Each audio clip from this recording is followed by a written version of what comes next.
Hey there, my YouTube buddies. Traveling Troy here.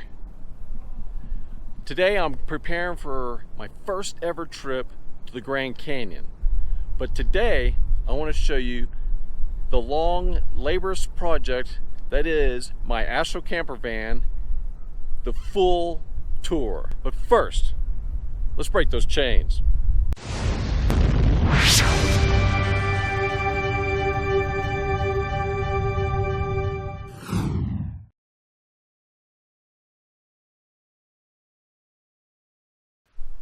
Here we have my 1998 Chevy Astro cargo van. A lot of people ask me, why did you pick an Astro van, Troy? Well, one of the main reasons was the 4.3 liter Vortec engine. There's a little Astro logo over there. I still see a lot of these vans on the road. My van at today's date, my van is 20 years old. Running great. It only has 127,000 miles on it. But I see a lot of these vans on the road with 200,000 and 300,000 miles, and some might even make up to 4 or 5, which is amazing. But this van gets 16 miles per gallon city and 21 miles per gallon on the highway. But first, before we show the inside of the van, I want to show you the power. So the choices I have are shore power, like right here. So that's a 15 amp. If let's say an RV park has 15 amp, I can plug in right there and I can charge up the batteries. I'll talk about the batteries in a minute. Here are my solar panels. 3 100-watt solar panels by Renogy, and they're neatly attached to the van with a homemade roof rack. Here's my fantastic fan currently spinning to keep things cool inside the van. Another component we added to the power system was a battery isolator.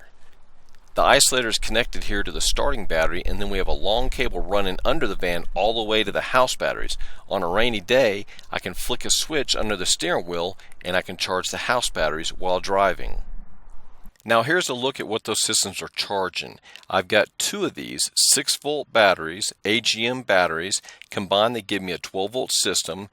Together they give me 210 amp hours.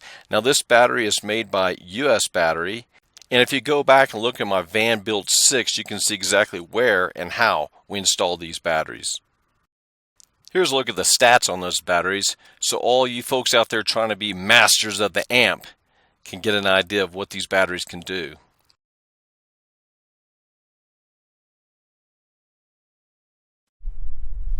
Well, let's take a look at the sliding door first. This is the van in travel mode. So I've got a chair and a table and a water jug in this opening. I've got my curtains drawn back with a clip on there to keep the wind from blowing the curtain around if I have the windows down. I mainly enter the van through the driver's side door, so this stuff doesn't get in my way at all. Now I've pulled things out of the doorway here, so I can kind of show you what's going on. This is our new flooring we laid down recently. It's 1 sheet of vinyl, and we secured it down with this nice aluminum angle brackets on all corners, all sides. Looks pretty nice. And up here we have the curtain rods, which I made using PVC pipe. I have a clip here that holds the curtain in place. You pull the clip down, and then now I can slide the curtains. I keep it like that. I like to drive the windows down, and the curtains will flap a lot if I don't clip them up. So anyways, yeah, so here we are pulling the curtain. These are the 99% blackout curtains, which I purchased from Walmart. Not only do they keep light from coming into the van, they also keep light from going out of the van. Now I'm not real handy at sewing, so what I did here is I cut the curtains to fit the floor, and then I kind of taped them up. Doesn't look great, but hey, it works. Now let's take a look at my office setup. Here I am, setting up my swivel chair. First, you always got to tilt it up, bring it forward, and then turn it. It's so much easier too doing it with the passenger side door open, but I can do it from the inside as well. Get a little tilt there and you've got an office chair. And here I am getting my little office desk in place. Just kind of slide the tower back. I grab my leaf out, attach it, slide it out, and there I have a platform now where I can put my laptop and get some work done. When I'm ready to get up, all I need to do is just slide the desk back and pull out the leaf, and I'm good to go. And here's a close-up look at the aluminum rod and cylinder that we used to build this leaf.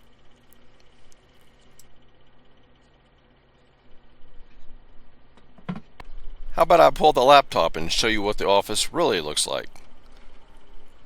Hey, there I am, working away. Woohoo! On the back side of this office tower is a hidden door with a porta potty inside of it. This is a Thetford porta potty. It's a 260B. I ordered it from Amazon, and it keeps the fresh water and black water separate, which makes for easy dumping.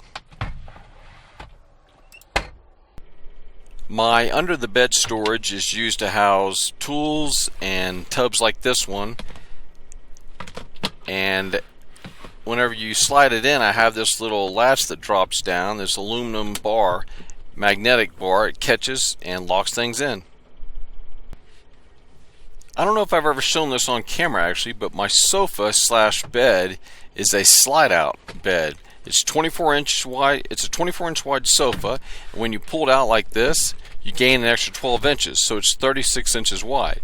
So after sliding it out, you slide the main mattress out, and then you drop these pillows down, and that gives you a full 36-inch bed, which is about the size of a twin bed. I can fit twin sheets on this, and they fit fine. Now let me show you how quickly it goes back into sofa mode. You just pull these pillows back out, slide it in, and drop the pillows back down into place. Pretty easy bed. The netting I used on the shelves here is called barrier netting. It's made by, there's my Astros hat, go Astros. It's made by Organize Obi, and there'll be a link in the description if you want to go check them out. On this top shelf here, I keep my hats and my beanie hats on the right side, and like bathroom supplies on the left side. I'm just kind of pulling on to show you here that it's pretty stable. This pole is what I use to open the back door and hold it in place. On this top shelf I have jeans and shorts, shirts, and then I have towels and shoes and stuff on the right hand side. And what I like to do with my shirts is roll them up like this. This is kind of a military style, in nice little rolls. That way I can fit more shirts in this area. This happens to be my one of my traveling Troy t-shirts. This is Froggy's travel mode spot. Now notice I lift this net up and hook it to the shelf above it. That keeps everything in. My backpack usually stays here so I can charge things at the power center. I keep this cover on top of the fridge for insulation to help insulate the top of the fridge, which is where most of the cold air escapes. On this bottom shelf is where I keep my pantry items, cereal and nuts and oatmeal and things like that. When I'm finished making my meal, I put things back into the pantry, hook the net to the shelf above it, and then everything is nice and secure with the Organized Obi nets. Under the refrigerator is a drawer where I keep my bowls and plates and pots and pans and other utensils, sporks, things like that. Above that drawer is my Dometic CFX28 fridge. It has a capacity of 27 quarts, or it can hold 43 cans, or things like this: lunch meat, orange juice, mustard, cheese, and apples. In this van, we set it up so we can cook from the inside or the outside. So here's the inside access to the cooking stove and propane tanks, and you basically put on that counter to cook. Also from the inside, you can access the sink. We have a water pump, so you flip the switch, turn on the water, and you can wash your hands or clean produce or do the dishes. Back behind the faucet here, I've got a tray velcroed in with spices and things like that. When I'm done with the faucet, I flip the water pump switch off and release the pressure. Here's a quick look at the curtain separating the cab from the living area. Slide it all the way down here. Then I could slide the sliding door curtain over, attach the two together, and I'd have complete privacy inside the living area of the van. Something that's not visible in a tour video is all the insulation behind these walls. We've got Ultra Touch sound barrier behind the ceiling, the walls, and the floor, and then we also have 3/4 inch foam board behind the walls and the ceiling. Check out my build videos for more on that. Here's my fan and my trash can, both attached to the wall, and if you can get a look here at my meter, this is my power meter, which was recently installed, and I also have this nice little fantastic fan. Next, I'll open up the back doors and bring it around and show you what the kitchen looks like from the outside. Like I said, you can cook from the inside or the outside in this van. I'm using the shower curtain rod to hold the doors open so the wind doesn't blow them closed. And here's a wide angle shot of the kitchen. Let me get in close here. These are the water jugs. Now that is on the left hand side, that is the water pump, and then we have the soap dispenser, and it's hard to do with the camera in my hand, but I'm reaching back to flick the switch for the water pump. Once you flick that switch, the faucet becomes active. That is the drain hose, which is draining into the gray water tank. That is a freshwater tank with a hose in it, and this is the spare. I can just switch the hose into the spare when the first one runs out. So the water pump is now turned on. I turn on the faucet. Hey, and we have running water. The drain plug is currently in. I'll pull that and you can hear the water. There goes the water going down. Here's the soap pump. And there's the water back on. When I'm finished with the faucet, I just reach back and flip the switch on the water pump to turn it off. And then I come up here and release the pressure on the faucet.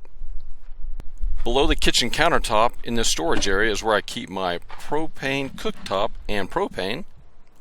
And of course I can access these from inside or outside the van. Next up is my pots and pans drawer and plasticware, silverware, which can be accessed from inside or outside the van as well. How about a look inside the refrigerator? First of all, we have this protective insulated cover over the refrigerator, and it's a top opening door. And there's a look at the goods. We have a tray that separates things. You can actually, this could be a refrigerator or a freezer or a combination of both. I use it as a refrigerator. Let me give you a better look at the hardware that comes with these barrier nets from Organized Obi. The bottom shelves, the two bottom shelves are kind of big hooks, and then everything is stretched nice and tight. And then for the top shelf are these little clips, and of course stretched nice and tight. Hey, there's my U of H beanie. I wear that at night when my head gets cold. Go Cougs! Now let's take a look at my power center, which controls all the electronics in the van. First up is my Renogy Wanderer solar controller. Both lights are blinking because the batteries are currently topped off. This is my 200 watt inverter, which is all I really need for my uses. When you flick the switch to the left, the USB ports become active. When you switch it to the right, both USB ports and the 12 volt plug becomes active. This is my 12 volt cigarette lighter plug-in. I mainly plug my fan in there, and I have another attachment that goes in there. Back over to the solar controller here, notice the PV light is blinking. That means the solar panels are bringing in power to the batteries right now. If we flick this switch, that turns off the solar panels. Flick it back on, and the solar panels are bringing power in again. The right side of the power center is when I'm plugged into shore power. Flip that switch, and these plugs become active with 110. Flick this switch, and my battery charger turns on and it starts charging the batteries. There's my two batteries right back there, by the way, the US batteries. Alright, let's open this thing up and let me show you what we've got inside here. By the way, my dad built this power center. He did, I think, a fantastic job at building this, and it's been working great for like 2 years now. So from left to right, we've got a 200 watt inverter, and then there's the 12 volt lighter. There's the solar cutoff, there's the cables going into the solar controller, there's the fuse block, and behind that's the negative bus bar. We've got a couple circuit breakers there, and then in the back there is, let's see, the outlet, and then we've got the shore power bus bar, and then we've got the battery charge at the top there, and a couple single fuse holders. As I close up the power center here, I want to thank you for checking out my van build. This wraps things up. Hi there, my YouTube pals. Thank you for watching this video all the way through. Don't forget to subscribe to my channel if you haven't already. go like the video, especially if you liked it, and maybe check out one of these other videos I have listed here on the screen. You can also keep up with me on Facebook, Instagram, and travelandtroy.com. Thank you.